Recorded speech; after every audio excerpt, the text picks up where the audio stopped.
Sekarang di Indonesia menegakkan amar ma'ruf nahi mungkar itu resikonya mondok, ya kan? Mondok, dan mondoknya itu bukan pondok pesantren, jeruji besi, ya kan? Wong kita mengucapkan anu saja, ya kan?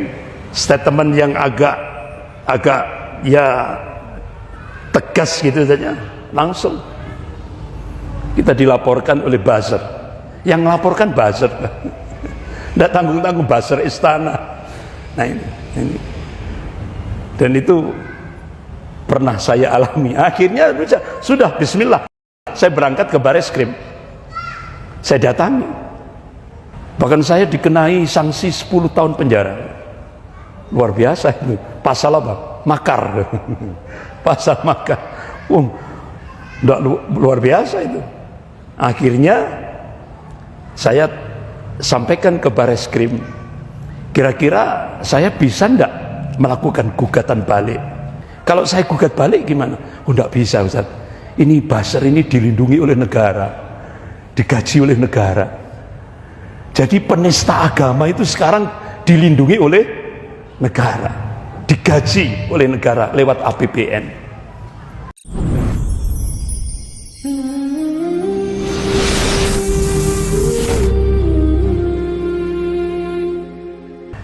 Asyhadu an la ilaha illallah wahdahu la syarika lah wa asyhadu anna Muhammadan abduhu wa rasuluh. Ya ayyuhalladzina amanu taqullaha haqqa tuqatih wa la tamutunna illa wa antum muslimun.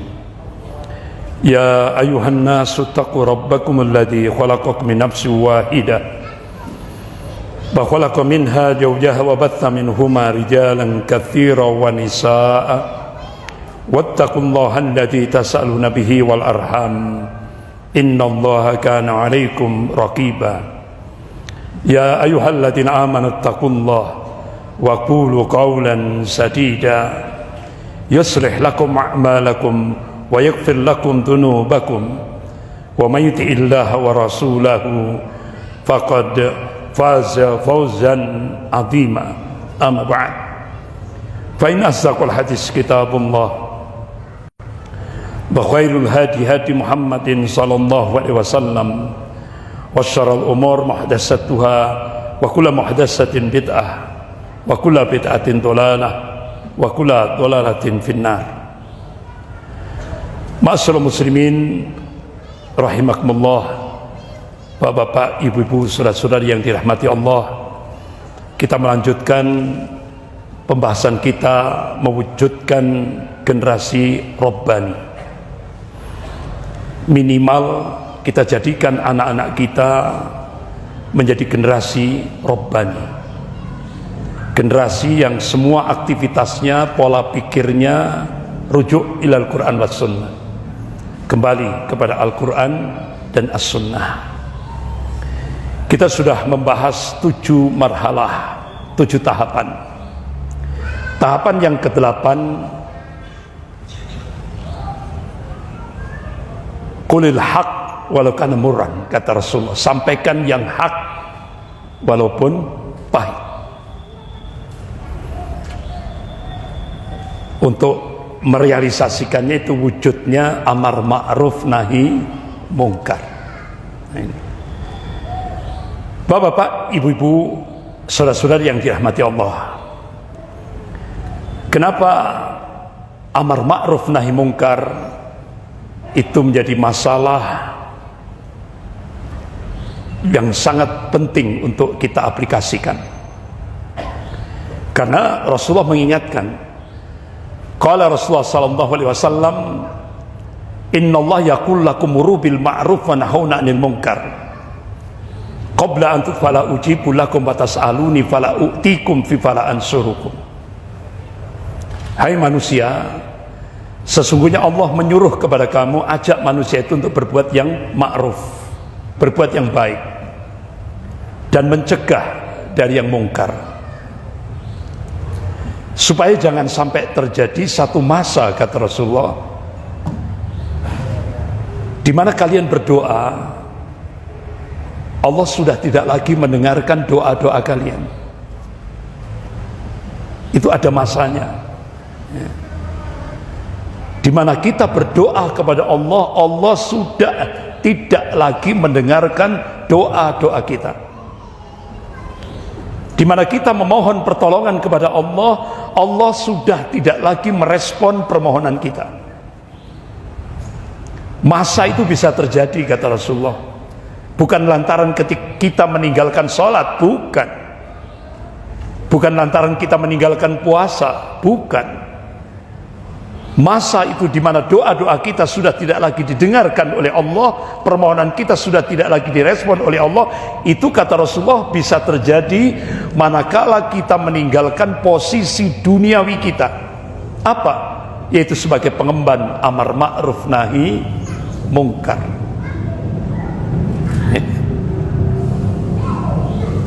Makanya kenapa Rasulullah memberikan motivasi, memberikan spirit kepada umatnya. Qala Rasulullah sallallahu alaihi wasallam, balik tamiru bil ma'ruf wa tanhauna 'anil munkar hatta idza ra'aitum suhan muta'an wa huwan mutabbi'an wa dunya mu'tharatan wa izaba kulli dira'in bi ra'yi fa alika ya'ni bi nafsik wa ta'ankal awam fa inna min wara'ikum ayyamas sabr as-sabru fihi mithlu qabdi 'alal jamri lil amil fihim ajr 50 rajulan ya'maluna mithla amalihi. Ya Rasulullah, ajr 50 minhum? La, ajr 50 minkum. Ini rawahu Abu Dawud, hadis sahih rawahu Abu Dawud. Dan hadis ini banyak dijadikan bahan diskusi oleh ulama-ulama hadis. Kenapa? Karena nilai pahalanya Masya Allah luar biasa. Jadi Rasulullah memberikan spirit kepada umatnya, balik tamiru bil ma'ruf wa tanhauna 'anil munkar. Bahkan kalian harus tetap ngajak untuk berbuat yang ma'ruf, berbuat yang baik, dan mencegah dari yang mungkar. Hatta idza ra'aitum suhan muta'an, hingga kebakhilan itu sudah ditaati. Bahkan itu sudah jadi fenomena di tengah masyarakat kita. Wa huwan mutabbi'an, hawa nafsu sudah diikuti, dan itu sudah jadi fenomena di tengah masyarakat kita. Wa dunya mu'tharatan, kehidupan dunia lebih diutamakan daripada kehidupan akhirat, dan itu sudah jadi fenomena di tengah masyarakat kita. Wa izaba kulli dira'in bi ra'yihi, manusia sudah lebih banyak membanggakan ra'yunya, akalnya, pendapat-pendapatnya daripada ayat-ayat Allah dan sunnah Rasulnya, dan itu sudah jadi fenomena di tengah masyarakat kita. Nah, kalau sudah 4 ini sudah jadi fenomena, Rasulullah memberikan wasiat, falika ya'ni binafsik, falika ya'ni binafsik, perhatikan diri kalian, perhatikan diri kalian, perhatikan diri kalian. Wada'ankal awam, jauhi kebanyakan orang. Artinya bukan terus kita langsung uzlah gitu, lari gitu ya, hidup menyendiri di gunung sendiri. Enggak, bukan itu. Ulama-ulama hadis menafsirkan wada'ankal awam ini, jauhi kebanyakan orang, itu maknanya jangan sampai kita larut pada 4 fenomena tadi, di mana kebakilan sudah diikuti, hawa nafsu sudah diikuti, kehidupan dunia lebih diutamakan daripada kehidupan akhirat. Manusia sudah lebih banyak membanggakan ra'yunya, ya, akalnya, pendapat-pendapatnya daripada ayat-ayat Allah dan sunnah Rasulnya. Ya. Kenapa kita disuruh menghindar dari 4 fenomena ini? Fa inna min wara'ikum ayyamas sabr. Kata Rasulullah, sebentar lagi kalian akan mendapati hari-hari kesabaran. Ini ulama-ulama hadis menafsirkan saat itulah. Fa inna min wara'ikum ayyamas sabr, itu maknanya saat itulah Allah akan melipat gandakan pahala bagi hamba-hambanya. Ya. Oleh karena itu sampai Rasulullah memberikan satu gambaran, kalau kita tetap istiqomah mentauhidkan Allah dalam segala aspek kehidupan ini, kita tetap ittiba'us sunnah, kita tetap menegakkan amar ma'ruf nahi mungkar, Rasulullah mengabarkan hidupmu seperti al-qabidu alal jamrih, bagaikan memegang bara api. Ini bahasa kinayah, kiasan. Artinya apa? Resikonya berat, Pak. Tantangannya berat, rintangannya banyak, musuhnya juga banyak. Apalagi sekarang, ya, apalagi sekarang. Amar ma'ruf nahi mungkar itu, ya Allah, resikonya berat. Ya. Bahkan Masya Allah ini alhamdulillah Ustaz Lutfi barusan gerakan baca Quran di kawasan Kayu Tangan, ya kan. Di beberapa tempat sudah diadakan untuk mengimbangi ya kemungkaran dan kemaksiatan yang muncul di beberapa kota-kota besar di Indonesia, termasuk di Malang. Jadi ini amar ma'ruf nahi mungkar. Rasulullah mengabarkan kalau kita sanggup hidup seperti itu, ya, itu Rasulullah memberikan busra, berita gembira. Apa nilai pahalanya? Qala Rasulullah sallallahu alaihi wasallam lil amili fihim azru khamsina rajulan ya'maluna mithla amalihi. Kalian akan mendapatkan pahala sebanyak 50 orang yang beramal semisalnya. Masya Allah, luar biasa. Sahabat tanya, ya Rasulullah, ajr khamsina minhum, apakah yang kau maksudkan dari kalangan mereka? La, ajr khamsina minkum, dari kalian.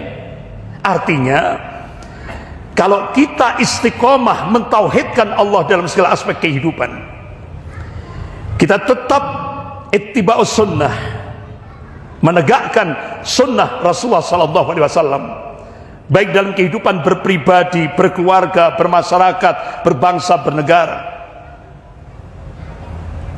Kemudian kita tetap menegakkan amar ma'ruf nahi mungkar, itu nilai pahalanya kata Rasulullah seperti 50 amalan sahabat Rasulullah sallallahu alaihi wasallam. Masya Allah, luar biasa ini. Ini nilai pahalanya besar sekali. Pertanyaannya, kenapa? Padahal satu sisi Rasulullah sudah mengabarkan, qala Rasulullah sallallahu alaihi wasallam, khairun nas qarni, thumma alladhina yalunahum, thumma alladhina yalunahum. Sebaik-baik manusia itu kan pada masaku, sahabat. Thumma alladhina yalunahum, kemudian sesudahnya tabi'in.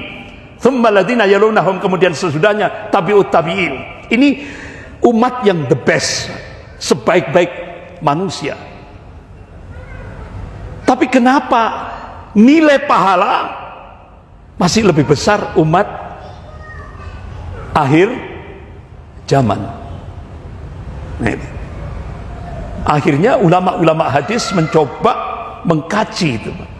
Kenapa? Padahal Rasulullah sudah mengabarkan sebaik-baik manusia pada masa Rasulullah, yaitu sahabat. Bahkan sahabat-sahabat Rasulullah mendapatkan pujian langsung dari Allah. A'udzubillahi minasyaitonir rajim. Kuntum khairu ummah ukhrijat linnas ta'muruna bil ma'ruf wa tanhauna 'anil munkar wa tu'minuna billah. Semua kalangan mufassir menafsirkan siapa yang disebut kuntum khairu ummah. Ini adalah pujian Allah kepada sahabat Rasulullah sallallahu alaihi wasallam. Bahkan Rasulullah juga memberikan pujian kepada sahabatnya, khairun nas qarni. Ini pujian Rasulullah kepada sahabatnya. Tapi kenapa nilai pahala masih lebih besar umat akhir zaman ini? Bahkan sampai ketika Rasulullah berada di depan para sahabatnya, Rasulullah sampai meneteskan air mata. Ya ikhwani, ya ikhwani, ya ikhwani. Rasulullah sampai meneteskan air mata. Sahabat tanya, ya Rasulullah, apa yang kau maksudkan ini kami ya Rasulullah? La, tidak. Antum ashabi, kamu sahabatku. Yang ku maksudkan ya ikhwani itu adalah umatku yang akhir zaman. Insya Allah kita ini. Sehingga akhirnya ulama-ulama hadis menemukan jawabannya. Kenapa kok nilai pahalanya lebih besar umat akhir zaman? Karena apa? Pada masa sahabat Rasulullah masih hidup. ada problem, langsung dijawab oleh Rasulullah, langsung diamalkan. Kita, Rasulullah sudah wafat, modal kita cuma amanu, iman. Makanya kenapa kok nilai pahalanya tadi Rasulullah mengabarkan lil amili fihim ajru khamsina rajulan ya'maluna mithla amalihi. Jadi Rasulullah mengabarkan nilai pahalanya seperti 50 amalan sahabat Rasulullah sallallahu alaihi wasallam. Masya Allah. Itu ketika kita menegakkan amar ma'ruf nahi mungkar. Nah sekarang berat. Sekarang di Indonesia menegakkan amar ma'ruf nahi mungkar itu resikonya mondok. Ya kan? Mondok. Dan mondoknya itu bukan pondok pesantren, jeruji besi. Ya kan? Wong kita mengucapkan anu saja, ya kan, statement yang agak ya tegas gitu saja, langsung kita dilaporkan oleh buzzer. Yang melaporkan buzzer, tidak tanggung-tanggung, buzzer istana. Nah ini. Dan itu pernah saya alami. Akhirnya sudah bismillah, saya berangkat ke Bareskrim, saya datangi. Ya. Akhirnya coba videonya diulang lagi, diulang. Nah akhirnya pertanyaan dari Bareskrim, apakah ini pendapat Ustadz? Saya sampaikan, apa yang saya sampaikan tadi tidak melebihi dan tidak mengurangi. Itu adalah hasil konferensi pers Majelis Ulama Indonesia Pusat, langsung dari kantor Majelis Ulama Indonesia Pusat. Yang membacakan adalah Kiai Haji Muhyiddin, didampingi oleh Dr. Anwar Abbas. Itu hasil dari Ijtima' Ulama ketiga. Hasil Ijtima' Ulama ketiga di Sentul, Bogor. Sehingga akhirnya langsung dari Bareskrim langsung, Ustadz kalau gitu selesai sudah, artinya selesai. Berarti apa yang saya sampaikan tidak masuk delik hukum. Berarti buzzer istana itu fitnah. Bahkan saya dikenai sanksi 10 tahun penjara. Luar biasa itu. Pasal apa? Makar. Pasal makar. Luar biasa itu. Akhirnya saya sampaikan ke Bareskrim, kira-kira saya bisa enggak melakukan gugatan balik? Waduh Ustadz, sepertinya enggak bisa. Gugatan balik kan itu fitnah, ya kan? Kalau saya gugat balik gimana? Oh enggak bisa Ustadz, ini buzzer ini dilindungi oleh negara, digaji oleh negara. Jadi penista agama itu sekarang dilindungi oleh negara, digaji oleh negara lewat APBN. Bahkan kemarin diungkapkan, dibongkar oleh Dr. Rizal Ramli, berapa fulusnya untuk buzzer-buzzer ini? 1,29 triliun mulai start 2014 sampai ini. Jadi pajaknya umat Islam itu digunakan untuk membiayai penista-penista agama. Di antaranya Ade Armando, Abu Janda, Denny Sirgar, Eko Kuntadi, ya kan? Ya dan lain-lain. Jadi kalau dulu bapak-bapak, ibu-ibu yang dirahmati Allah, musuhnya Pancasila itu PKI dan penista agama. Sekarang enggak, beda sekarang. Musuhnya Pancasila sekarang agama.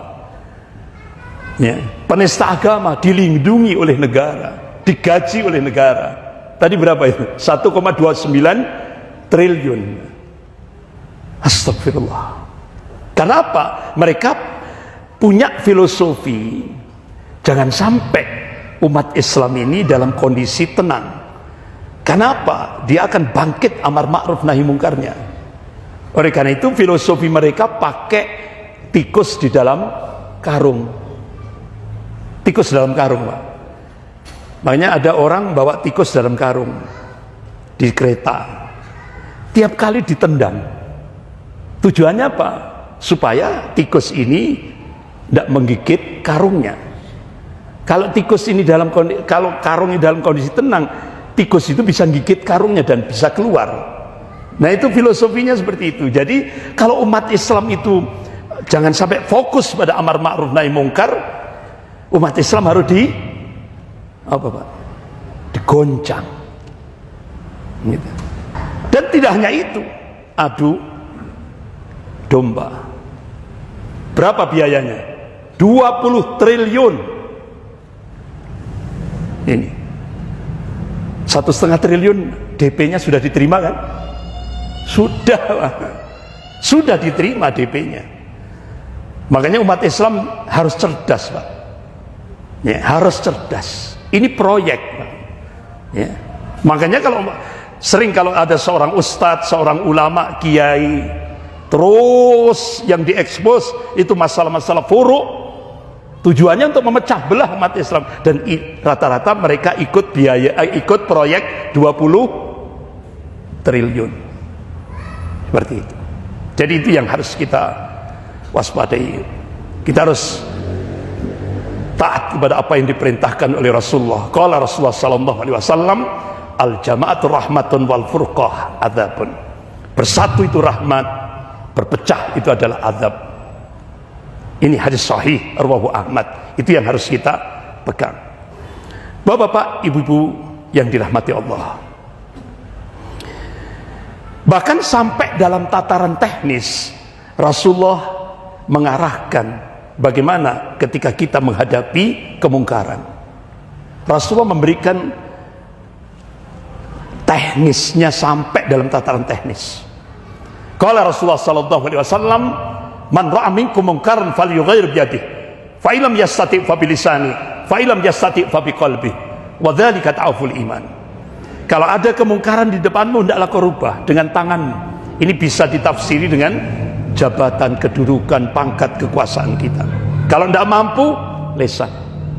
Nah, kalau tidak mampu, terakhir dengan munajat, berdoa kepada Allah. Dan itu selemah-lemahnya iman, kata Rasulullah. Ini teknis ketika kita menghadapi kemungkaran. Nah, ini. Bapak-bapak, ibu-ibu, saudara-saudara yang dirahmati Allah. Kemudian marhalah yang ke-9. Ayo pahamkan kepada kader yang kita bangun, minim anak-anak kita, supaya memahami tentang asyarah nawaqidul Islam, 10 pembatal keislaman.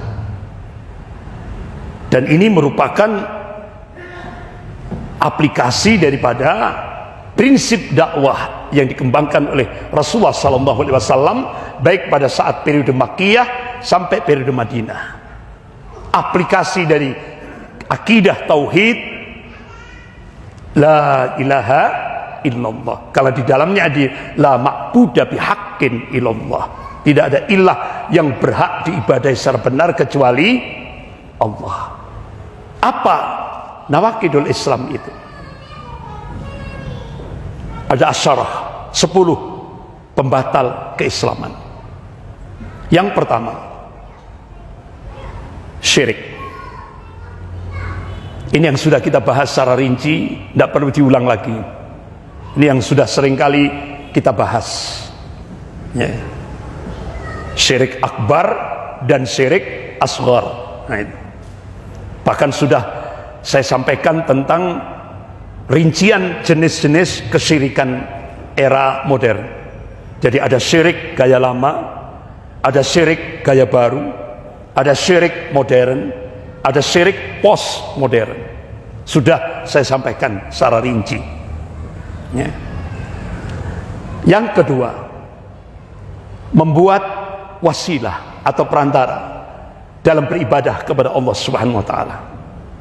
Ini Allah ingatkan dalam surah Al-Maidah ayat 35. A'udzubillahi minasyaitonir rajim. Ya ayyuhalladzina amanu, hai orang-orang yang beriman, ittaqullah, takutlah kepada Allah. wabtaghu ilaihil wasilah, dan hendaklah kalian mencari wasilah, sarana, perantara untuk mendekatkan diri kepada Allah. Wajahadu fi sabilihi, dan berjuanglah, berjihadlah di jalan Allah. La'allakum tuflihun, supaya kamu mendapatkan kemenangan dari sisi Allah Subhanahu wa taala. Bapak-bapak, ibu-ibu, saudara-saudara yang dirahmati Allah, ulama-ulama ahlus sunnah wal jamaah memberikan satu penegasan, wasilah yang dibolehkan menurut syarak itu ada 3. Yang pertama, tauhid asma wa sifat Allah. Bagaimana mengaplikasikan? Sebagaimana dulu sudah pernah saya sampaikan, saat Rasulullah dihadapkan satu problem kehidupan yang berat, Rasulullah memanggil asma wa sifat Allah. Ya Hayyu Ya Qayyum birahmatika astaghitsu. Ya Allah, Engkau yang maha hidup dan Engkau yang maha berdiri sendiri. Dengan rahmatmu ya Allah, astaghitsu, tolonglah hambamu. Al-istighatsah, tolonglah hambamu. Ini aplikasi daripada tauhid asma wa sifat Allah. Yang kedua, wasilah yang dibolehkan menurut syarak, yaitu amal soleh. Boleh kita jadikan sebagai wasilah. Contoh, bapak-bapak, ibu-ibu yang dirahmati Allah, kita bisa melihat Rasulullah mengabarkan ada 3 orang tertutup pintu gua. Nah, 3 orang ini akhirnya dia jadikan amal soleh itu sebagai wasilah untuk mohon pertolongan kepada Allah Subhanahu wa taala. Yang pertama, seorang yang berbuat baik kepada kedua orang tuanya, bakti kepada kedua orang tuanya. Akhirnya kebaikan dari birrul walidain ini tadi dijadikan wasilah. Ketika dia tertutup oleh pintu gua yang besar itu. Apa istilah orang Jawa, ngundat-ngundat gitu Pak. Apa? Kalau bahasa Indonesianya apa? Mengungkit. Nah, itu. Mengungkit kebaikannya kepada orang tua, tapi ditujukan langsung kepada Allah. Ya Allah, saya dulu berbuat baik kepada kedua orang tua kami, birrul walidain. Mudah-mudahan dengan itu ya Allah menjadi wasilah. Tolonglah hambamu ya Allah dari gua yang tertutup batu besar itu tadi. Alhamdulillah, akhirnya batu itu bergeser. Kemudian yang kedua, seorang majikan, dia berbuat baik kepada karyawannya. Jadi ini antara majikan sama buruh. Nah, satu saat buruhnya ini tadi tidak mengambil gajinya, sehingga akhirnya majikan ini punya inisiatif dikembangkan gajinya ini tadi. Akhirnya jadi banyak. Qadarullah, buruh ini tadi datang lagi ke majikan itu minta gajinya, hanya diserahkan semuanya. Kaget, loh kok banyak? Ternyata majikannya punya inisiatif mengembangkan gajinya ini untuk usaha, sehingga akhirnya banyak hartanya. Dari sinilah akhirnya dia berarti itu dijadikan wasilah. Ya Allah, mudah-mudahan kebaikanku kepada buruh kami ini menjadi wasilah untuk mohon pertolongan kepada Engkau ya Allah. Akhirnya batu itu bergeser. Terakhir, seorang sahabat pemuda. Jadi itu ceritanya ada kaitan hutang piutang. Akhirnya pemuda ini nagih hutangnya. Tidak tahunya ketika dia datang ke rumah itu kosong, adanya cuma berdua, pemuda sama perempuan tuan rumah, cuma berdua. Sehingga akhirnya setan berusaha untuk menjerumuskan pemuda ini, sampai akhirnya pemuda ini mau menzinai perempuan ini. Spontan perempuan ini memberikan statement, ittaqullah, ittaqullah, ittaqullah. Takutlah kepada Allah, takutlah kepada Allah. Akhirnya pemuda ini sadar, langsung lari dari rumah itu. Alhamdulillah beliau selamat, tidak melakukan perzinaan. Akhirnya, ya Allah, jadikan apa yang sudah kami lakukan itu, akhirnya kami tidak sampai terjerumus ke dalam perzinaan. Jadikan itu sebagai kami wasilah untuk memohon pertolongan kepada Engkau ya Allah. Akhirnya batu besar itu terbuka. Alhamdulillah 3 orang ini langsung sujud syukur. Nah, itu wasilah dengan amal soleh. Kemudian yang ketiga, wasilah yang dibenarkan menurut ulama-ulama ahli sunnah wal jamaah, yaitu minta doa kepada orang-orang yang soleh. Boleh minta didoakan orang-orang yang soleh ya. Jadi apalagi orang solehnya ini tauhidnya lurus, ibadahnya sesuai dengan sunnah, boleh kita minta tolong saya didoakan, mudah-mudahan saya diberikan keselamatan, diberikan keberkahan, rezeki yang halal. Monggo silakan, boleh dengan itu ya kan ya. Jadi ini 3 wasilah ya, yang dibenarkan menurut syariat ini. Jadi seperti itu. Tapi kadang-kadang bapak-bapak, ibu-ibu yang dirahmati Allah, sebagian masyarakat kita yang masyarakat awam yang tidak paham terhadap syariat, itu kadang-kadang itu tadi karena keawamannya dia mencari wasilah menyimpang. Jadi akhirnya kesyirikan yang dia lakukan. Contoh itu minta ke kuburan keramat, minta ya kan.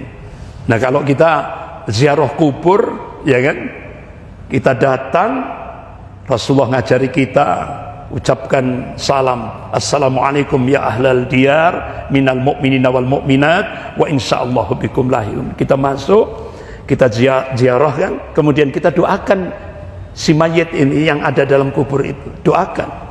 Itu yang dituntunkan oleh Rasulullah.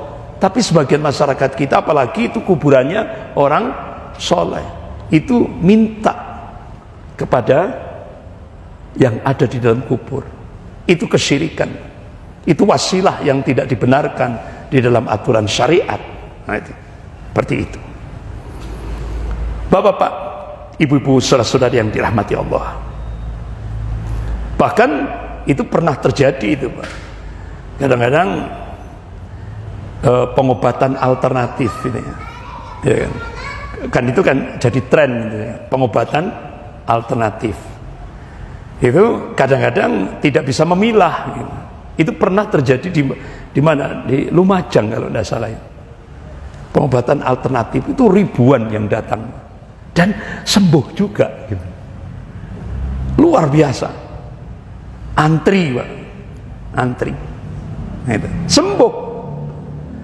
Nah, akhirnya satu saat ada dari internal keluarga mencoba untuk masuk ke tempat khususnya.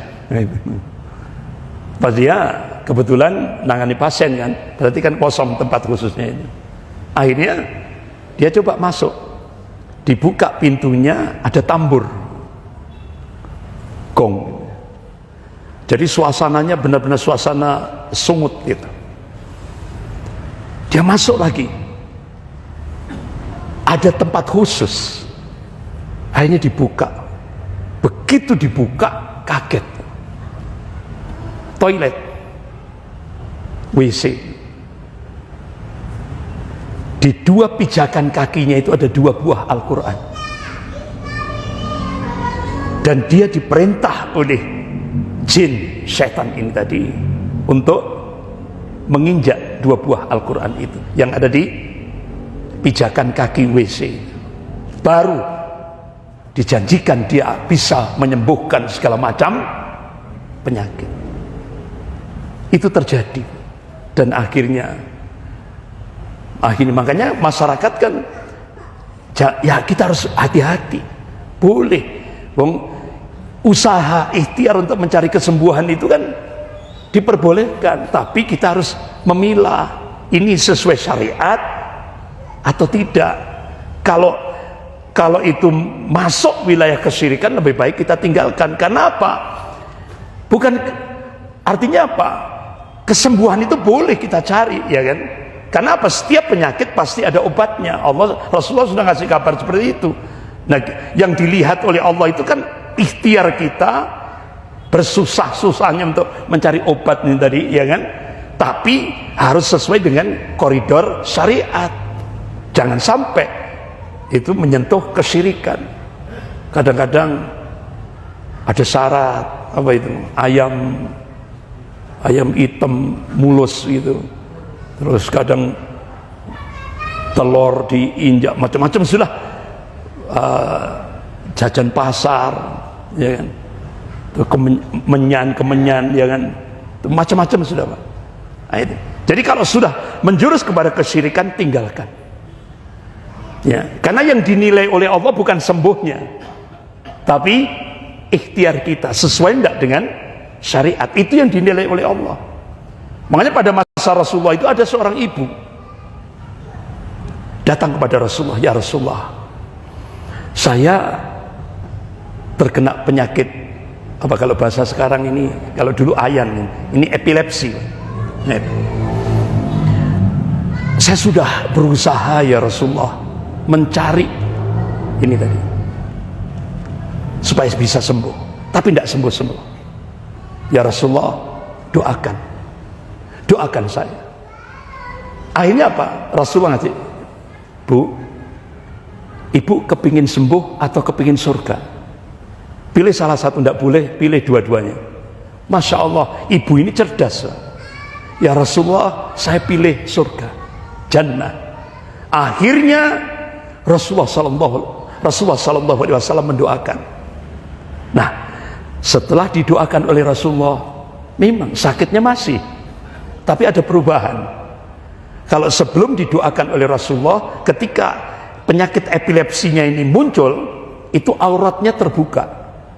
Tapi selesai didoakan oleh Rasulullah, ini benar-benar diijabahi oleh Allah Subhanahu Wa Taala. Begitu ibu ini epilepsinya muncul, alhamdulillah Allah jaga auratnya. Ini sampai akhirnya ibu ini berita dari sahabat Rasulullah, ya Rasulullah, si Fulanah itu meninggal ya Rasulullah. Rasulullah mengabarkan ibu itu insya Allah jannah, surganya Allah Subhanahu Wa Taala. Karena apa? Sabarnya ketika menerima ujian dari Allah berupa sakit ini tadi, epilepsi. Jadi itu Pak, Bapak-bapak, ibu-ibu, saudara-saudara yang dirahmati Allah. Yang ketiga, tidak mengkafirkan orang kafir atau meragukan kekafiran mereka. Ini bisa membatalkan syahadat kita. Tidak mengkafirkan orang kafir, ya kan? Padahal bapak-bapak, ibu yang dirahmati Allah, Allah Subhanahu Wa Taala memvonis kafir kepada al-Yahud wan Nasara, Yahudi dan Nasrani. Allah sendiri yang memvonis kafir. Ya. Kenapa? Allah ingatkan di dalam surah Al-Maidah ayat 72-73. A'udzubillahi minasyaitonir rajim. Ya. Allah ingatkan orang-orang Nasrani ini. dia menyatakan innallaha huwal masih ibnu Maryam. Artinya Allah itu adalah putra Maryam. Innallaha tsalitsu tsalatsa. Laqad kafara alladziina qalu innallaha huwal masih ibnu Maryam. Kafirlah orang yang mengatakan Allah adalah putra Isa ibnu Maryam, putra Maryam. Laqad kafara alladziina qalu innallaha tsalitsu tsalatsa. Kafirlah orang yang mengatakan Allah adalah salah satu dari yang tiga, Tuhan Bapa, Tuhan Anak, Tuhan Roh Kudus. Ini langsung Allah memvonis kafir. Yang memvonis kafir siapa, Pak? Allah. Allah langsung, ya kan? Bahkan orang-orang Yahudi dikafirkan oleh Allah karena apa? Mereka menjadikan Uzair ibnullah, anak Tuhan. Allah mengkafirkan orang-orang Nasrani karena mereka menyatakan Isa ibnullah, anak Tuhan. Makanya Allah tegaskan dalam surah Al-Maidah ayat 73 itu. Laqad kafara alladziina qalu innallaha huwal masih ibnu Maryam. Kafirlah orang yang mengatakan Allah adalah putra Maryam. Laqad kafara alladziina qalu innallaha tsalitsu tsalatsa. Kafirlah orang yang mengatakan Allah adalah salah satu dari yang tiga itu. Nah, Bapak-bapak, Ibu yang dirahmati Allah, di Indonesia agak lain, agak beda. Jadi apa? Keminter ini, ya, keminter. Di Indonesia resmi, Pak, resmi. Kata-kata kafir diganti non Muslim, sehingga tidak ada lagi qul ya ayyuhal kafirun, yang ada adalah qul ya ayyuhal non Muslim. Sampai akhirnya piagamnya diserahkan paus di Vatikan. Ya otomatis, Pak, pausnya jazakallah khair, terima kasih, Anda telah menghancurkan akidah Anda sendiri. Diserahkan, ya. Piagamnya itu diserahkan ke paus Fransiskus, ya, Benediktus yang ke-16 ya. Gitu. Sehingga di Indonesia dianggap kafir itu sudah tidak zamannya. Astagfirullah, sampai seperti itu, Pak, statementnya. Sudah tidak zamannya. Padahal itu hak prerogatif Allah. Ya. Coba, Pak, Bapak Ibu kalau mendekati orang kafir, gitu ya, mendekati orang kafir, coba. Sekarang ganti non Muslim, Bapak akan ditanya, non Muslim, Muslim itu apa artinya? Selamat. Kalau non Muslim tidak selamat, itu mesti marah dia. Karena non Muslim berarti tidak selamat, marah dia. Karena selama ini dia sudah enjoy dengan kata-kata kafir. Dan sekarang di Indonesia itu diganti, kafir diganti non Muslim. Astagfirullah. Nah, saya kira sudah tahu kan, sekarang jadi pejabat itu, yang merubah itu kan sekarang jadi pejabat, jadi petinggi, ya kan? Nah ini, astagfirullah, miris kita, Pak, ini. Ya. Jadi sekarang ini banyak orang pinter tapi keblinger, ya kan? Contoh ini. Profesor Dr. Siti Musdah Mulia itu kan guru besar IAIN Syarif Hidayatullah Jakarta, staf Menteri Agama. Berarti kan beliau sudah ahli tafsir, ahli hadis, sudah ilmu din itu sudah dikuasai semuanya.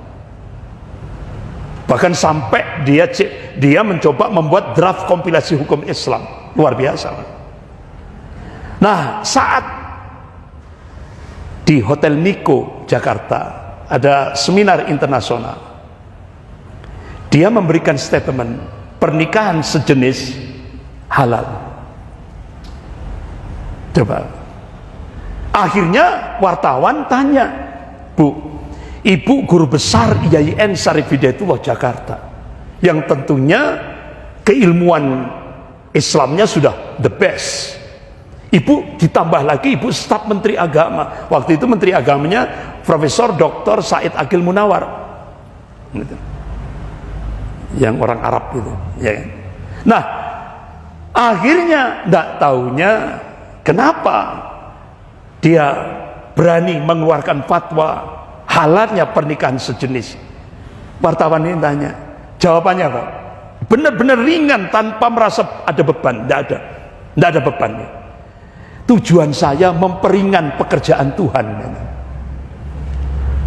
Jadi dia mengeluarkan fatwa halalnya halalnya pernikahan sejenis laki sama laki itu kata dia untuk memperingan pekerjaan Tuhan.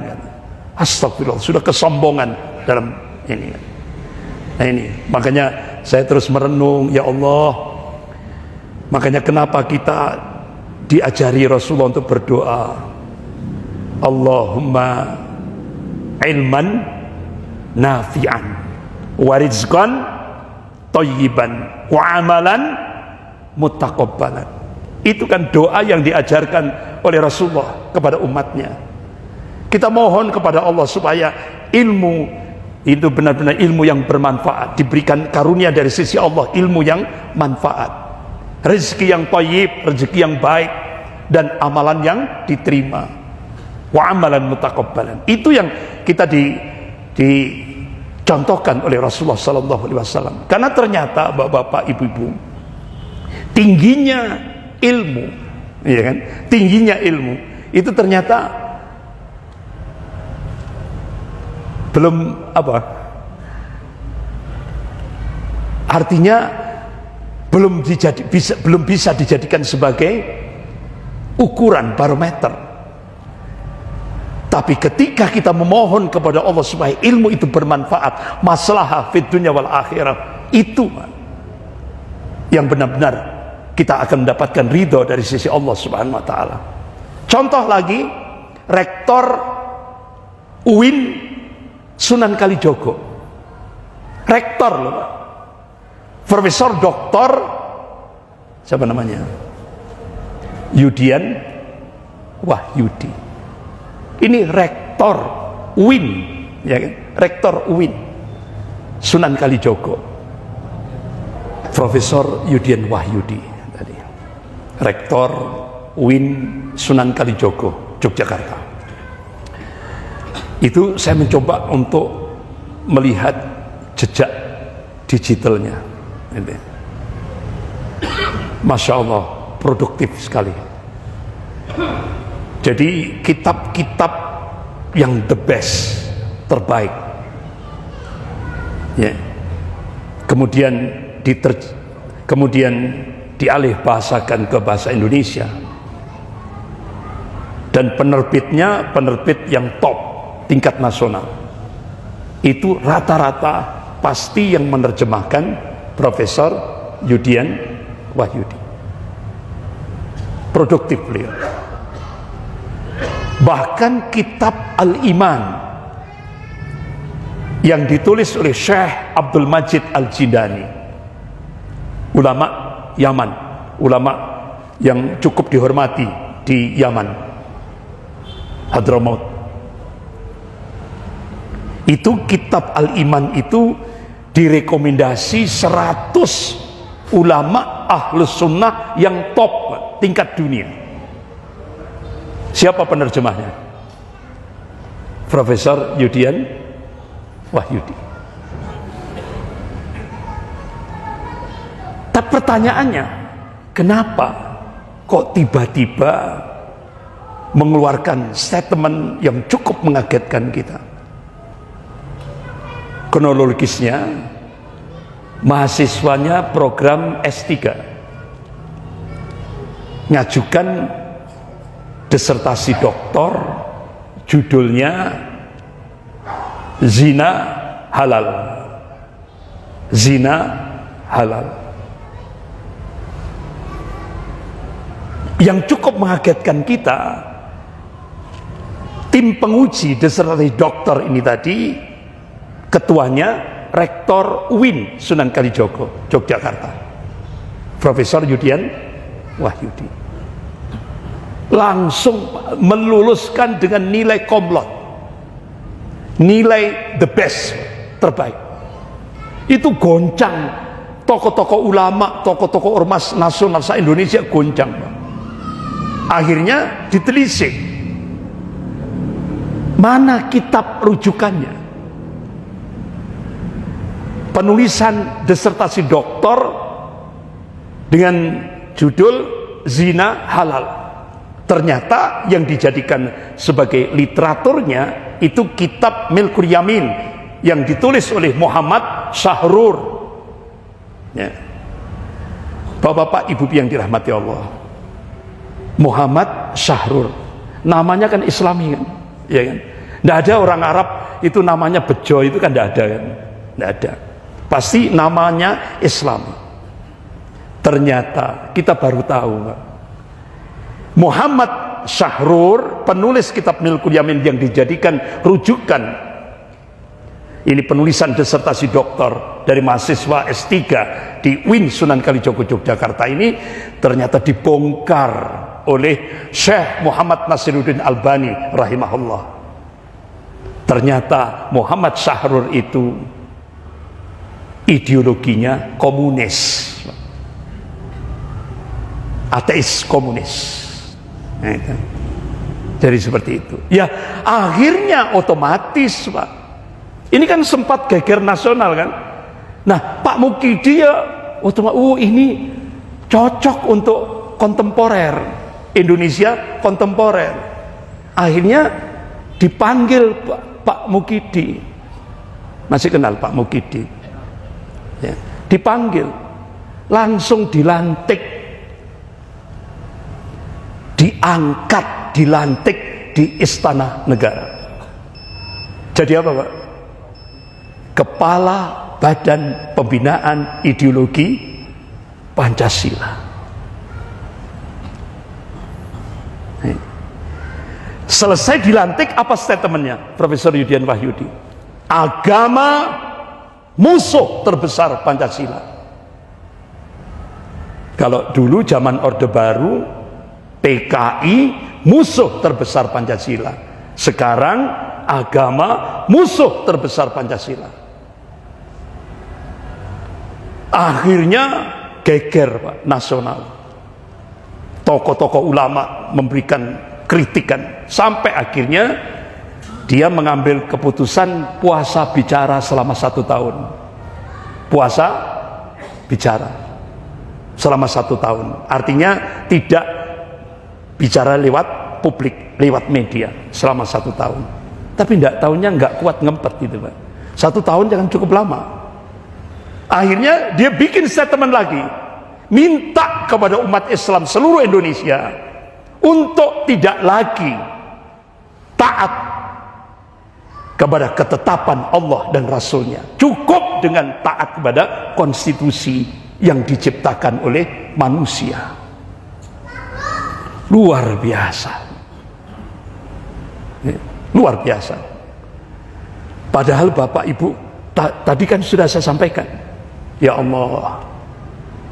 Jadi dari sini bisa kita ambil ibroh dari 2 tadi, guru besar tadi ya, Profesor Siti Musdah Mulia sama Profesor Yudian Wahyudi. Itu bisa kita ambil ibroh, ternyata untuk istiqomah itu berat. Untuk istiqomah itu berat. Ada ini, Pak. Seorang ulama the best, Syekh, sudah the best, bikin kitab, dan akhirnya ulama-ulama Ahlus Sunnah memberikan pujian kepada beliau ini. Wah, ini sampai pujiannya itu, ini mahar untuk membeli surganya Allah Subhanahu wa ta'ala dengan penulisan kitab itu. Apa yang terjadi, Pak? Na'udzubillah min dzalik. Di ujung akhir kehidupannya, dia nikah dengan wanita Yordan. Yordan kan putih baik, ya kan? Tidak hanya cantik tapi cuantik, ya kan? Yordan.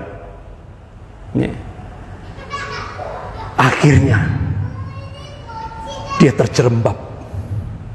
Ini bukan semakin istiqomah, ati Allah wa ati Rasul. Akhirnya dia benar-benar 180 derajat berubah total sampai meninggal. Na'udzubillahi min dzalik.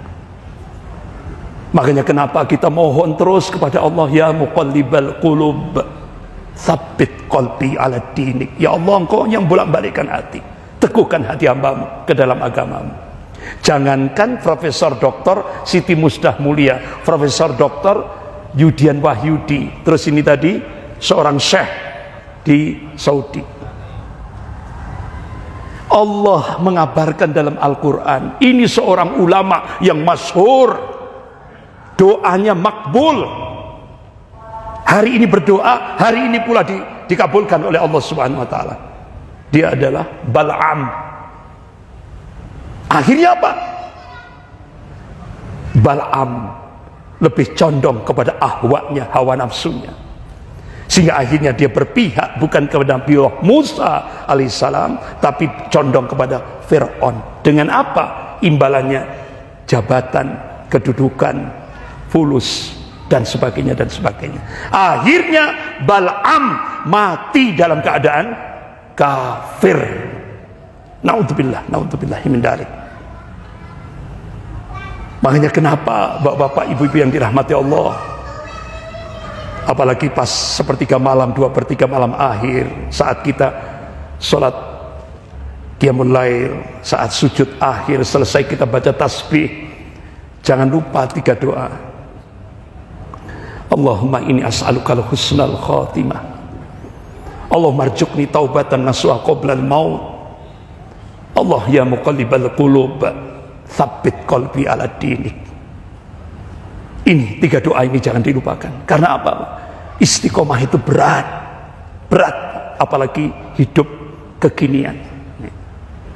Jadi ternyata tingginya ilmu tadi, ya kan?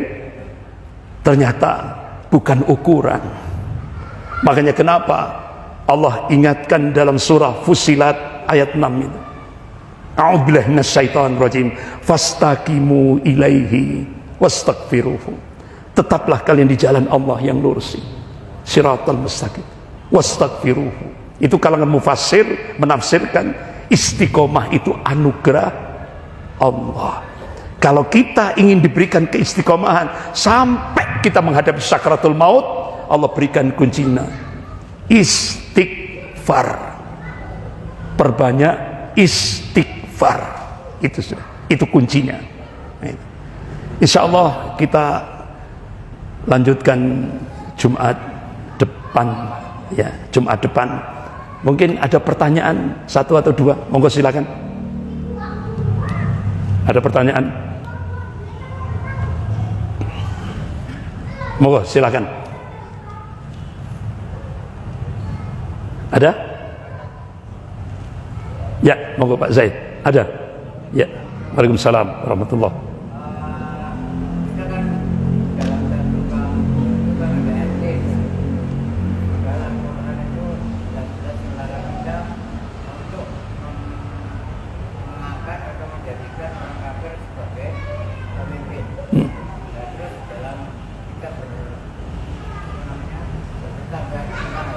Ya, bapak-bapak, ibu-ibu yang dimuliakan Allah Subhanahu wa taala, bagaimana kita bermuamalah dengan orang-orang kafir? Ya kan? Karena ini masuk wilayah muamalah. Contoh tadi tetangga kita, orang kafir. Islam itu rahmatan lil alamin. Islam itu rahmat bagi seluruh alam. Oleh karena itu Allah perintahkan, Rasulullah perintahkan bermuamalah, yaitu, dan Rasulullah memberi contoh konkret. Rasulullah tetangganya orang Yahudi, ya kan? Tapi Rasulullah memberikan contoh konkret.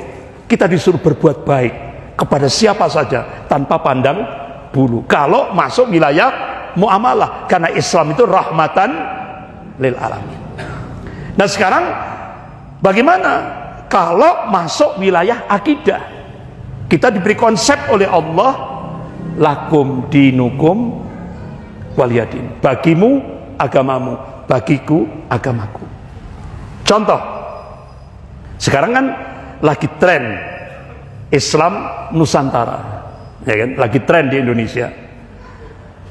Bahkan sampai di launching fikih Islam Nusantara. Ada 3 hal yang krusial.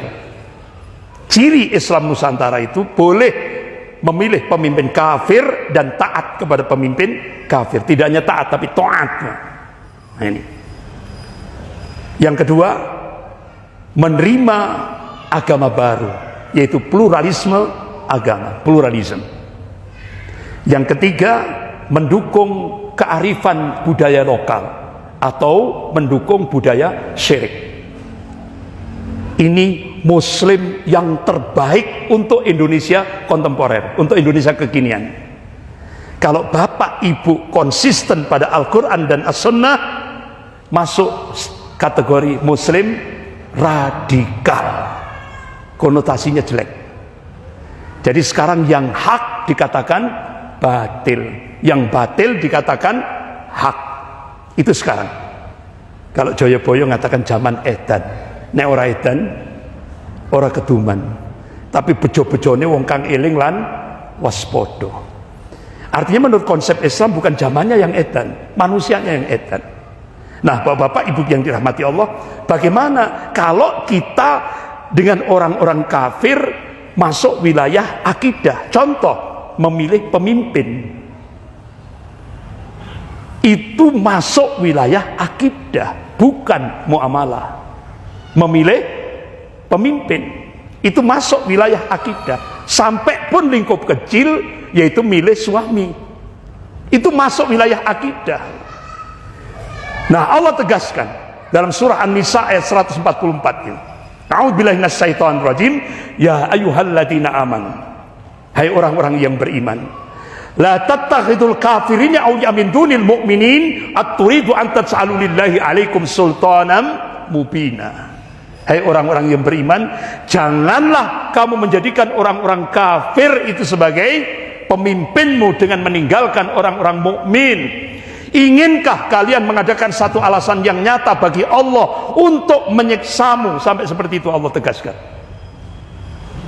Diharamkan oleh Allah memilih pemimpin kafir, haram hukumnya. Ditegaskan, Allah tegaskan lagi dalam surah Al-Maidah ayat 51. A'udzubillahi minasyaitonir rajim. Ya ayyuhalladzina amanu, hai orang-orang yang beriman, la tattakhidul yahuda wan nasara awliya. Janganlah kamu menjadikan orang-orang Yahudi dan orang-orang Nasrani sebagai pemimpin. Ba'duhum awliya'u ba'din. Sebagian mereka menjadi pemimpin sebagian yang lain. Wa may yatawallahum minkum fa innahum minhum. Barang siapa yang menjadikan orang-orang Yahudi dan orang-orang Nasrani itu sebagai pemimpinnya, kata Allah tegas, maka dia termasuk golongan mereka. Jadi kalau ada seorang muslim milih pemimpin dari kalangan orang-orang kafir, kata Allah dia termasuk golongan kafir. Ini karena masuk wilayah akidah. Ini bukan muamalah, milih pemimpin. Jadi seperti itu. Jelas Pak? Pak Zaid jelas ya? Ya. Ada yang lain? Ya, monggo.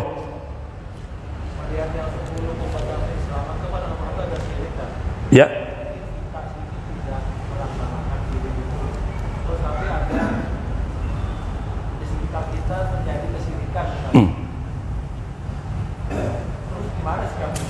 Ya. Ya. Bapak-bapak, ibu-ibu yang dirahmati Allah. Bagaimana kita menghadapi kesyirikan? Kesyirikan itu kan kemungkaran yang paling mungkar. Kemungkaran yang paling mungkar itu ada syirik. Sampai Allah memberikan gambaran dalam surah Al-Kahfi ayat 103 sampai 104 ini. A'udzubillahi minasyaitonir rajim. Qul hal nunabbi'ukum bil aktsarina a'mala alladzina dhalla sa'yuhum fil hayatid dunya wa hum yahsabuna annahum yuhsinuna sun'a. Katakanlah, maukah kamu aku tunjukkan orang-orang yang sia-sia amalannya dalam kehidupan dunia ini, sementara dia menganggap sudah melakukan amalan yang the best, terbaik. Jadi artinya dia pede banget gitu. Dia sudah melakukan amal yang terbaik. Bahkan dia yakin mau masuk surga VVIP. Tidak hanya VIP, tapi VVIP. Tapi kata Allah, nanti di yaumil akhir sia-sia. Hapus seperti debu yang bertebangan. Kenapa? Karena amal ibadahnya terkontaminasi dengan kesyirikan, bercampur dengan kesyirikan. Oleh karena itu Allah berikan solusi. Apa solusi yang diberikan oleh Allah? Bapak Ibu bisa buka dalam surah Al-Kahfi ayat 110. A'udzubillahi minasyaitonir rajim. Faman kana yarju liqa'a rabbih falyamal 'amalan shalihan wa la yusrik bi ibadati rabbih ahada. Barang siapa mengharap perjumpaan dengan Allah nanti di yaumil akhir, Allah berikan dua syaratnya. Falyamal amalan soleha, kerjakan amal soleh, tentunya sesuai dengan apa yang dicontohkan Rasulnya. Syarat yang kedua, wala yusrik bi ibadati rabbihi ahada, dan jangan sekali-kali berbuat syirik dalam beribadah kepada Allah. Itu syarat. Nah sekarang bagaimana? Contoh di Malang, ya, ada sesajen, acara sesajen dan 1000 sesajen dan dupa, ya. Nah ulama-ulama di Malang, ya, melaksanakan perintah apa yang diperintahkan oleh Rasulullah, supaya tadi yang sudah saya sampaikan tadi, supaya doanya benar-benar masih didengar oleh Allah. Jangan sampai doanya sudah tidak lagi didengar oleh Allah. Akhirnya ulama mau mencegah acara itu.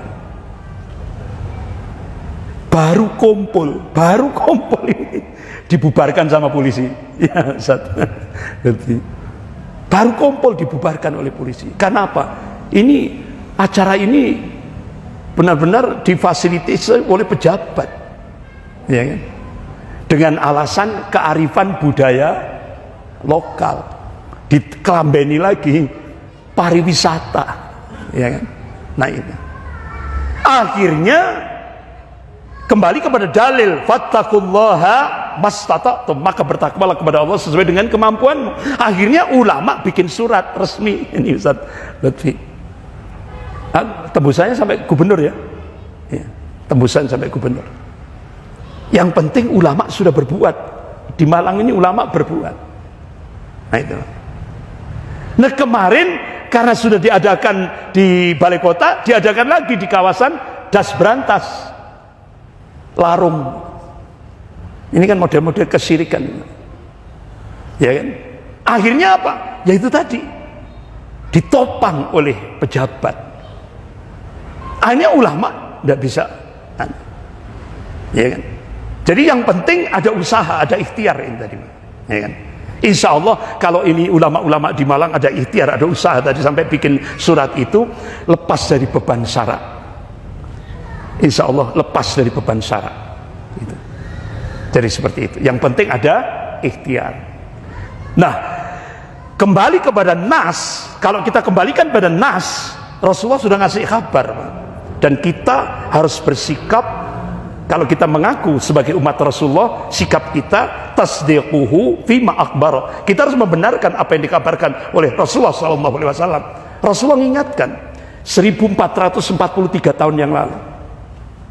Qala Rasulullah SAW, la taqumus sa'ah hatta talhaqa qabailu min ummati bil musyrikin wa hatta ta'budu qabailu min ummati al authan. Ini hadis sahih rawahu Abu Dawud. Tidak akan terjadi kiamat hingga kelompok-kelompok dari umatku mengikuti ahlus syirik. Artinya bapak-bapak, ibu-ibu, semakin akhir zaman umat Rasulullah yang mengikuti kesyirikan semakin banyak. Tidak hanya banyak, double W, banyak. Ini karena dinas pasti terjadi, tidak bisa tidak. Allah kan sudah menegaskan dalam surah An-Najm ayat 3-4. A'udzubillahi minasyaitonir rajim. Wa may yantiqu 'anil hawa in huwa illa wahyun yuha. Apa yang disampaikan Rasulnya bukan bukan hawa nafsu. Apa yang disampaikan Rasulnya itu wahyu yang diwahyukan oleh Allah kepada Rasulnya. Pasti terjadi. Kemudian Rasulullah melanjutkan, wa hatta ta'budu qabailu min ummati al-authan. Tidak akan terjadi kiamat hingga kelompok-kelompok dari umatku menyembah berhala. Coba sampai Rasulullah menegaskan seperti itu. Syekh Asy-Syinkiti rahimahullah, beliau syekhnya para masyayikh, ulamanya para ulama. Syekh Asy-Syinkiti rahimahullah, ketika beliau menafsirkan hadis ini tadi, rawahu Abu Dawud ini tadi, yang tadi sudah saya bacakan, itu beliau sampai mengeluarkan fatwa. Itu yang dimaksud itu syirkul luhuk bil musyrikin, syirkul kusur wa dustur. Yang pertama tadi itu syirik dalam aspek ibadah, yang kedua syirik dalam aspek sistem, aturan. Jadi Syekh Asy-Syinkiti rahimahullah, syekhnya para masyayikh ini, mengeluarkan fatwa syirik dalam aspek ibadah dan syirik dalam aspek aturan, kedua-duanya musyrik. Berarti Pak, untuk menjadi hamba Allah yang muwahhid sekarang berat, abot Pak, berat sekali, ya kan, berat sekali. Padahal fadilahnya kan besar. Dalam satu hadis qudsi, kalau hadis qudsi berarti Allah yang berfirman, ya bna Adam, hai anak Adam, la yu'ataitani biqarabil khotoya. Kalau kamu datang menghadap Allah dengan membawa dosa seluas bumi sekalipun, thumma laqitan la tusyrik bisyai'a, akhir kehidupan kamu tidak berbuat syirik, tetap mentauhidkan Allah, ataituka biqarabiha magfiratan, kata Allah. Allah turunkan ampunan seluas bumi pula. Berarti kosong, zero. Artinya dia bersih menghadap Allah. Jannah Pak kuncinya, jaminannya surga. Ini fadilah kalau kita tetap mentauhidkan Allah. Jadi